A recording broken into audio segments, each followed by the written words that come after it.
so now that I've set my face, we can kind of take a step back, figuratively, since I'm on camera, and look at everything, and you can kind of see that powdering it actually really like knocked down a lot of the colors, right? So at this point you might be like, oh no, do I have to go back and add more creams over it? No, what I'm gonna do before we add in our accents, and this is something that happens a lot with theatrical makeup, so that is why it's really important to just put things on really intense, because honestly, just like that little bit, and it's a translucent powder, it's slightly tinted, but it is translucent, that really knocked down a lot of the work that I spent all that time doing. So I'm going to go back in with a powder and kind of bump everything back up.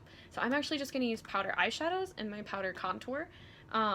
The reason that I like to go back in with powders, one, because my skin is oilier, that works great on my skin type, but also powders are just a little bit more forgiving. So if I really hate the makeup that I just put on or something, I can wipe away and blend away a powder much more easily than a cream. So I'm first just going to go in with my contours and really lightly kind of come in and kind of touch up any areas that I feel like got a little bit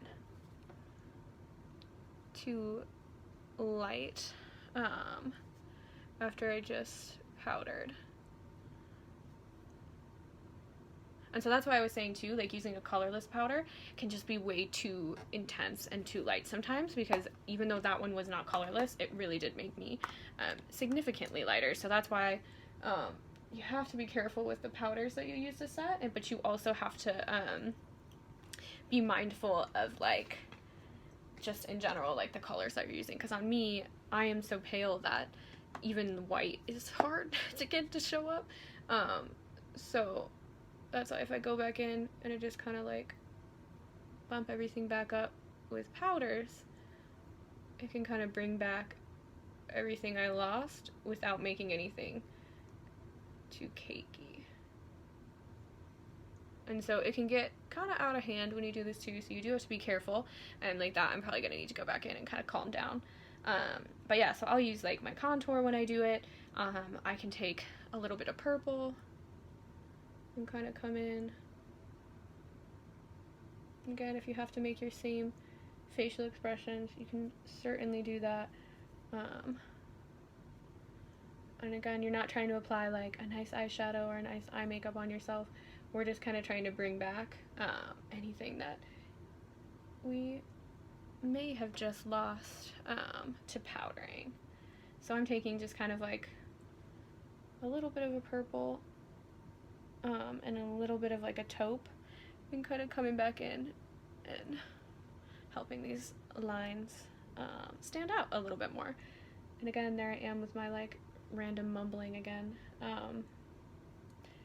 don't know why I do it, but I just always have. And two, I added at some point, I added another line like right here because I just felt like it looked really weird, and I don't know if maybe that's just a sign that I'm gonna age and have a odd little wrinkle or indentation right here. But that's the thing, like you sometimes just kind of figure these things out like organically, and that's why it's like you can't really pick like one old age makeup design that's gonna work on like everybody in your life, because everyone is definitely gonna be a little bit different. And again, you could come in with the eyes and like use a pencil to kind of touch that up. And I'm just gonna kind of like shade in here a little bit more, make that look a little bit older. And again, this is just kind of touching up anything that we lost. So if I would have gone even more intense, I maybe wouldn't have lost quite as much when I highlight or when I powdered, but you can always go back and kind of touch things up like I'm doing right now. And so I'm gonna go in and do the exact same thing, but I'm gonna use a powder highlight to do it. So for something like that, you can use a highlighter that's not shimmery, or you can use like a powder foundation or a powder eyeshadow. I'm gonna do kind of a little bit of everything. So this one has like a slight shimmer to it, but I think because I'm so pale, I don't have a choice and I kind of have to use something that might show up a little bit more than just your regular kind of a highlight would, just because right now I feel like I lost like all of my forehead highlights to my powder. And that's one thing too, is like sometimes, as I said before, like with paler skin, I can only highlight so much on my own face, so sometimes it really is going to be about that great intense shading, and that's really what's going to carry your makeup and kind of carry your look. And the same with like deeper skin, sometimes it's that really intense highlight that's going to help make your wrinkles and your look really pop, because you can only go so bright and only go so deep with makeup sometimes. So that's just something that's important to kind of keep in mind. We can kind of come in to our little, whatever I was calling these, I can't even remember, non-technical name that was awful. Kind of come in here, pop a little highlight in there, and it's sort of just like, I feel like a game of like going back and forth and looking at a bunch of different mirrors to kind of figure out what looks the best and what does not look good, which I'm still not really convinced right now with this situation. But that's the thing with makeup, is you can always fix it. There's no problem with having to fix things and change things, and with not always getting it right, or with mumbling to yourself like I do.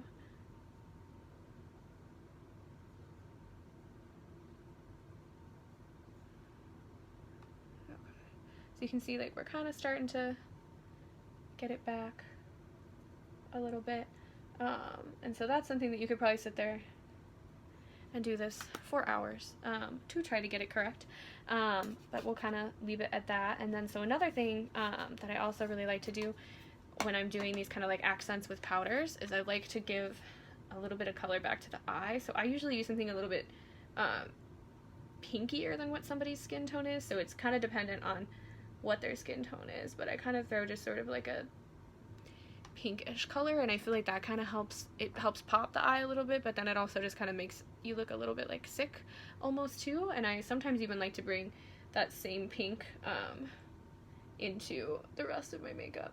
And of course I just used one of my regular eyeshadow brushes, and there's now glitter in my old age makeup, so hopefully that will also catch in the light at some point so you can see that. So you can do like a little detail like that. I'm gonna go ahead and add in a little bit of my contour just to make sure that that all stays good and blended. And one thing I also like to do with the powder is I just feel like sometimes powder just blends everything together really, really nicely. So that's another reason that I'll come back in with that a lot of times, just to kind of help further define and kind of emphasize things. So at this point we can kind of talk about any other accents that we want to add in. So a lot of times you're going to see people stippling makeup. So what somebody is doing when they're stippling makeup is they are taking a stipple sponge, and for our purposes we're going to use a fine pour one. So they're like these little like bricks, and this one is a lot like finer and softer than some of the other coarse ones, which we'll use for like special effects makeup. So I will usually cut them, they come in like large bricks, but I cut them up into smaller pieces. Also, if you round them a little bit, that's also going to help.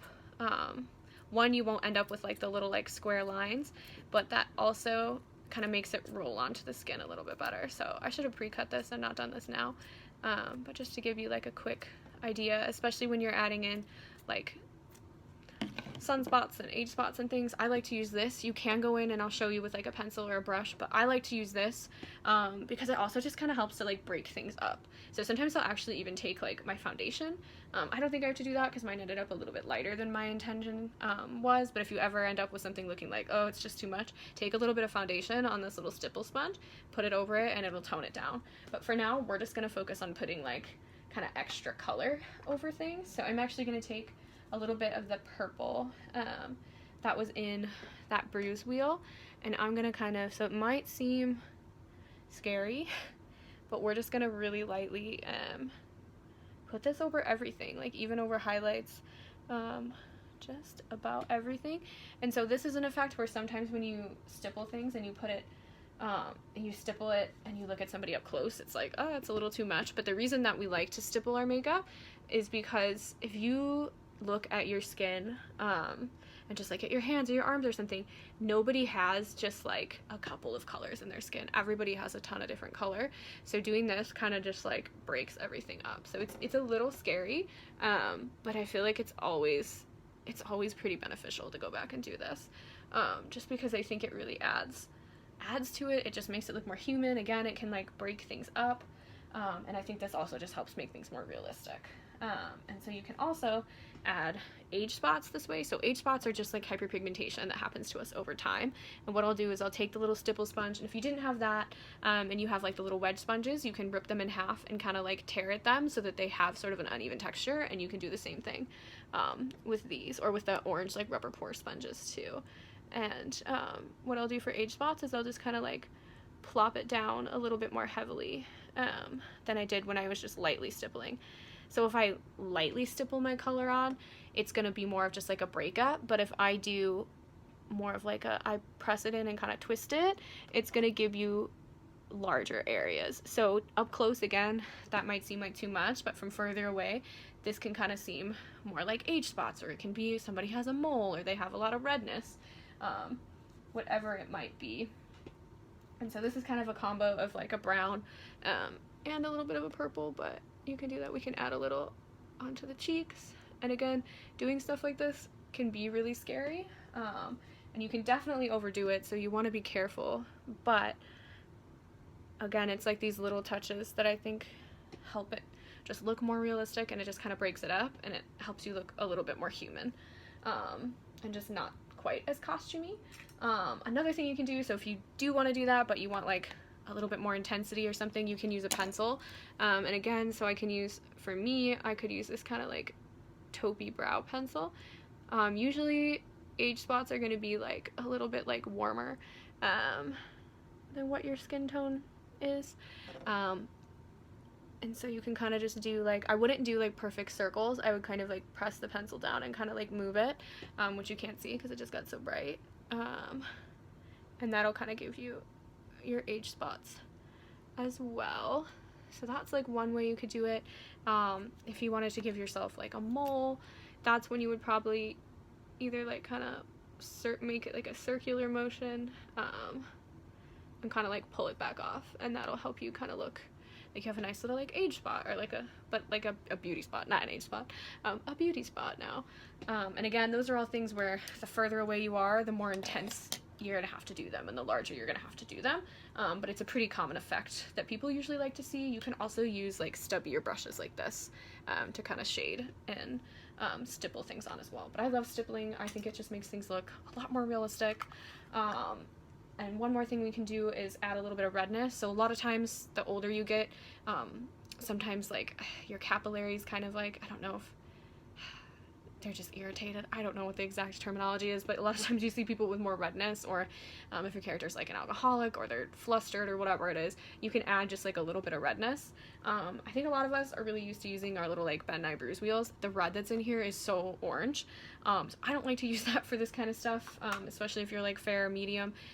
Really for anybody, I just think it's like too orangey. I actually use more of like a cool red, or like a deeper cool red, depending on the skin tone. So I'm going to use a little bit of this red concealer, and that is actually going to help me kind of achieve this little bit of redness. And so again, it might seem really scary, I feel like, to like be stippling colors on, but it really does help things look a little bit more realistic. And so if you just dip into the makeup and then you immediately put it on, it might be too much. So I like to kind of blot it off. I use palette paper onto my palette paper first. And so a lot of times you see this kind of redness on the nose, you see it on the cheeks, and you just want to be careful that, again, if you're going to be further away, you can obviously do more, but you have to be kind of mindful, because especially if you're somebody who gets really red already, you don't want to make it too red and too intense, but just something like that, that can kind of give it a little bit more character. You can even we can have redness in other places, and again, the harder you push, the more intense the color is going to be. So if you just want like a little bit of color breakup, you can just do little blotches of it. But you can see just little things like that. I think it really just helps it kind of like come to life, and I don't know, yeah, it helps it come to life. It just kind of gives you more of like an actual skin, and it's not just like lines drawn on top of perfect skin. And then another thing that people like to do a lot too is to add like a little bit of like redness under the eye, just to kind of look a little bit more tired. So if you're doing that, if you use like your red lipstick or your red lip liner or something, or your lip stain, that might not be eye safe. Your blush might not be eye safe. So if you don't have a red eyeshadow that's eye safe, you can use water activated paint, should be safe. Most of your creams in your kit, like your Ben Nye, that red, that should be safe. I don't really like to have cream that close to my eye. So I'm actually going to use kind of like a red toned eyeshadow and do that, but that's another cool effect that you can kind of do. And again, that's something where if you do too much of it, it might start to look a little bit like eye makeup-y, but just a little bit can help just add a little bit more character to your makeup, so it makes it a little bit more like unique. And so I'm using just kind of like a smaller brush, kind of come in and add, this is sort of like a burgundy red, and we can mix it with like a slightly brighter color. You can use straight red, just make sure that whatever you're using, it is eye safe. It's probably just not the end of the world if you use something that isn't, but you never know if you're going to be allergic to it or be really sensitive, and this is already a lot of makeup to have on, so you just want to be kind of careful and mindful of those things. And if we want, we can put a little bit of redness onto the eye too, and just kind of add a little bit more color to that. So probably your last steps for something like this is going to be adding in some hair white or a little bit of graying, and then we can talk about hands, but then otherwise this would be kind of like your complete look. I think I'm probably gonna have to go in and bump up the highlights a little bit more, but the next thing we're going to move on to is talking about hair white.